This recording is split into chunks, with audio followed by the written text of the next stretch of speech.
Hello students, welcome in level up. आज हम लोग the making of the Indian constitution का क्वेश्चन आंसर करेंगे। कल हमने इसका क्लास कंप्लीट कर लिया था। आपने अगर इस वीडियो को नहीं देखा है तो जाकर इस वीडियो को पहले देख लें, उसके बाद इस क्वेश्चन आंसर को करें। इस क्वेश्चन आंसर को आप करके प्रैक्टिस करें ताकि आपका राइटिंग स्किल्स इंप्रूव हो। इसका फर्स्ट क्वेश्चन देखते हैं क्या है। What is the difference between adoption and commencement of the constitution of India. Answer क्या है। Adoption of the constitution means the constitution assembly completed it and accepted it. Commencement of the constitutions mean it was implemented for this first time. ठीक है। Question second है, when was the constitution of India adopted and when did it commence?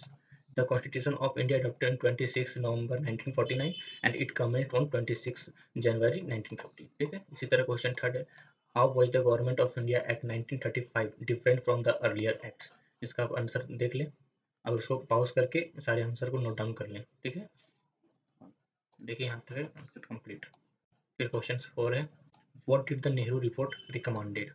ये question पर इस सब question important question है। Question तो इसमें से आने हैं, ये तो फिक्स है। इसलिए सारे क्वेश्चन अगर कंप्लीट कर लें तो आपके 90 टू 95% से आपको कोई नहीं रोक सकता। ठीक है, तो चलिए इसका आंसर नोट पॉज करके आप सारा आंसर लिख लीजिए, नोट डाउन कर लीजिए। क्वेश्चन फाइव है, what are the recommendations of the Cripps mission. आपने कल क्रिप्स मिशन को डिटेल वे में पढ़ा था, उसी के बारे में है। आप इसका आंसर देख लीजिए, 3 पॉइंट्स में है, आप इसको लिख लीजिए। ठीक है।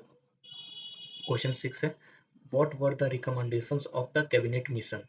कैबिनेट मिशन के बारे में भी कल अच्छी तरह मतलब कल टोटल अच्छी तरह से पढ़ा है। इससे वीडियो देखने से पहले आप जाके उस वीडियो को देख लें तो आपको ज़्यादा समझ में आएगा और आपको लिखने में भी मजा आएगा। ठीक है। क्वेश्चन सिक्स हो गया।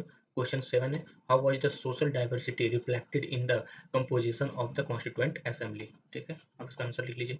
आप इसको अगर फास्ट लग रहा हो तो आप उसको स्लो करके भी लिख सकते हैं, अगर स्लो लग रहा है तो फास्ट करके भी लिख सकते हैं। ठीक है, उसके बाद ये आंसर मैं स्लो डाउन कर दे रहा हूँ। क्वेश्चन 8 में आते हैं। क्वेश्चन 8 है क्या, who did Austin call as an oligarchy of four within the constituent assembly. इसके बारे में भी हम लोग कल पढ़े थे। ठीक है, मतलब टोटल पढ़े थे, जितना भी क्वेश्चन आ रहा है सबके बारे में कल हम लोग पढ़े थे। आप जाके वो लेक्चर देख लीजिए, वो डेट मस्ट है पूरा। ठीक है। क्वेश्चन 9 है, what were the committees within the constituent assembly, mention some of them. देखिए 9 क्वेश्चन से है। फिर है अदर इंपॉर्टेंट क्वेश्चन, वो हो गए बुक के जो क्वेश्चन थे और जो इंपॉर्टेंट क्वेश्चन जिससे आप सैम्पल पेपर भी कर सकते हैं। अब इस सैम्पल पेपर को आप कंप्लीट कर लिए तो आपका एक मतलब राइटिंग स्किल ही इंप्रूव हो रहा है। ठीक है, आपको ज़्यादा टाइम भी नहीं लग रहा है।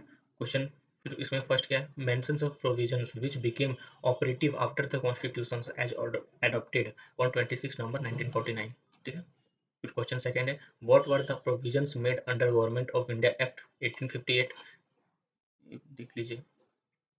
उसके बाद है question third, which act introduced for the first time as a representative element in British India. देख लीजिए। फिर है question four, write a note on government of India act 1990। इसमें गवर्नमेंट ऑफ इंडिया एक्ट 1919 आया था, उस पर एक शॉर्ट नोट्स लिखना है, छोटा सा है, बड़ा नहीं है। क्वेश्चन फाइव है, what was the first attempt by Indians to prepare a constitution of India. ये सारे 10 मार्क्स में आ सकते हैं, 6 मार्क्स में आ सकते हैं, और 20 मार्क्स के लिए आपको 5 पेजेस कम से कम लिखने हैं, उसके लिए भी आंसर्स हैं। क्वेश्चन 6 है, what was the response of the Muslim League to the Cripps mission. ठीक है, इसका आंसर ये है। ये सब 10 मार्क्स 15 मार्क्स में आ सकते हैं, 20 मार्क्स के तो लंबे आंसर होंगे। ठीक है। Question 7, what did the British government send Lord Pethick Lawrence sir at Stafford Cripps and MR sorry mister AV Alexander to India. ठीक है, ये है आंसर। फिर क्वेश्चन 8 है, what did the Muslim League boycott when the constitution assembly first met on December 9, 1946। इसका answer ये है। उसके बाद है question 9, who played the most influential role in the constituent assembly. Constituent assembly में इन्फ्लुएंशियल रोल किसने ज़्यादा निभाया था, इसके बारे में लिखना है। आप कॉन्स्टिट्यूशन पढ़ेंगे तो आप खुद लिख सकते हैं, वरना फिर आंसर तो है ही, आप आराम से इसे लिख सकते हैं। ये 20 मार्क्स का क्वेश्चन है, ये बहुत लंबा है, 20 मार्क्स का क्वेश्चन है। ठीक है। फिर है 10, write a note on some of the borrowed features in the Indian constitution. आपको पता है कि इंडियन कॉन्स्टिट्यूशन से ज़्यादा कॉन्स्टिट्यूशन तो बोरोड ही है, इसे आप देख लें। The borrowed features of the constitution of India are, कितने पॉइंट से, 10 पॉइंट से। आप फर्स्ट पॉइंट से यहाँ से देख लें। फिलहाल फर्स्ट ये है from British constitution, second Ireland constitution, third United states of American constitution, फिर है साउथ अफ्रीकन कॉन्स्टिट्यूशन, फिर Canada constitution, French constitution, Australia constitution, south constitution जिसे यूएसएसआर मतलब रसिया है अभी, उसके बाद है जर्मनी कॉन्स्टिट्यूशन, फिर जापान कॉन्स्टिट्यूशन। ये सब मेन कॉन्स्टिट्यूशन है, बाकी कुछ कुछ दूसरे कॉन्स्टिट्यूशन से लिए गए हैं बट ये सब मेन है। ठीक है।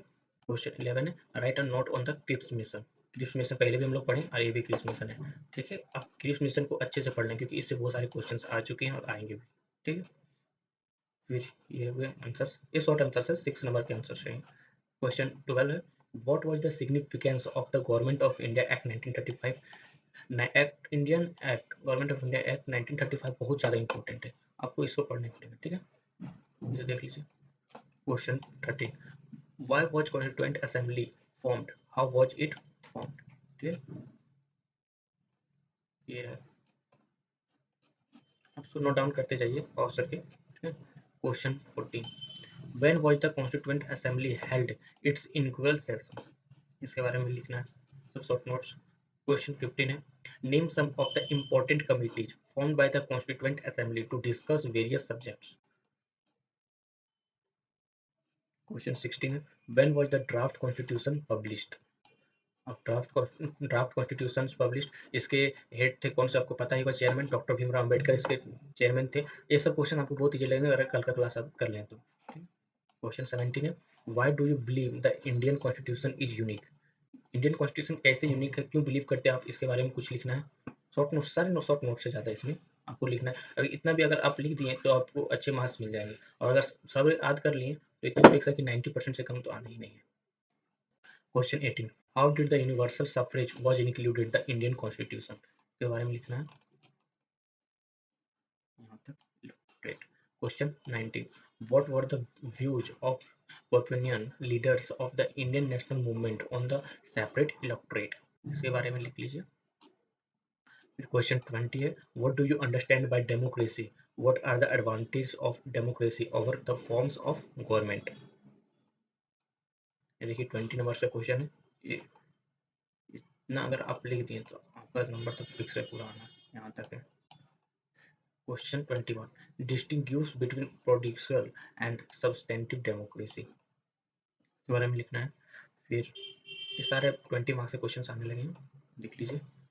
एग्जाम्पल्स, आप एग्जाम्पल्स को ना छोड़ें, आप इसमें शॉर्ट डाउन कर सकते हैं बट एग्जाम्पल में तो लिखने हैं क्योंकि अधिकतर सर लेजी ही होते हैं, जब जो कॉपी चेक करते हैं वो अधिकतर एग्जाम्पल देख के आपके आंसर कॉपी को ज़्यादा चेक करते हैं, इसलिए आप एग्जाम्पल्स अच्छे से लिखें। ठीक है, question 22 what do you understand bye representative democracy, representative democracy के बारे में क्या समझते हैं, इसके बारे में लिखना है। ठीक है, उसके बाद है question 23 what are the drawbacks of people democracy, people's democracy का ड्रॉबैक क्या है उसके बारे में लिखना है। ठीक है, question 24 what do you understand by the composition of citizenship, composition of citizenship के बारे में क्या समझते हैं उसके बारे में लिखना है।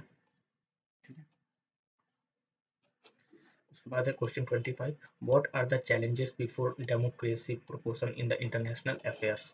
ये 20 मार्क्स का क्वेश्चन है, आप देख लीजिए इसको। हाँ, उसके बाद ये लास्ट है। ठीक है, government to law, UNSC, R2P, फिर रसिया, जर्मनी, चाइना, ये सब थोड़े इंपॉर्टेंट, ये सब की पॉइंट हम यूज कर सकते हैं। ठीक है, देख लीजिए। जैसे US the hard power of the you इसके बारे में आप देख लीजिए। ठीक है, तो लास्ट हम यही बोलना चाहेंगे, ये सारा आप कंप्लीट कर लें। ठीक है, आप कंप्लीट करके फिर अगले चैप्टर में जाएं, अगले चैप्टर में कल अपलोड कर दूंगा और उसके बाद फिर परसों मैं उसके क्वेश्चन आंसर कर दूंगा। आप ये सारे कंप्लीट कर लिए तो आपको कितना हाफ आवर तो लग रहा है, हाफ आवर लगाइए आप पर डे और आप पूरा 90 मार्क्स ले जाइए। ओके, थैंक यू सर, अगर अच्छा लगा हो तो सब्सक्राइब कर देना, लाइक कर देना, थैंक यू।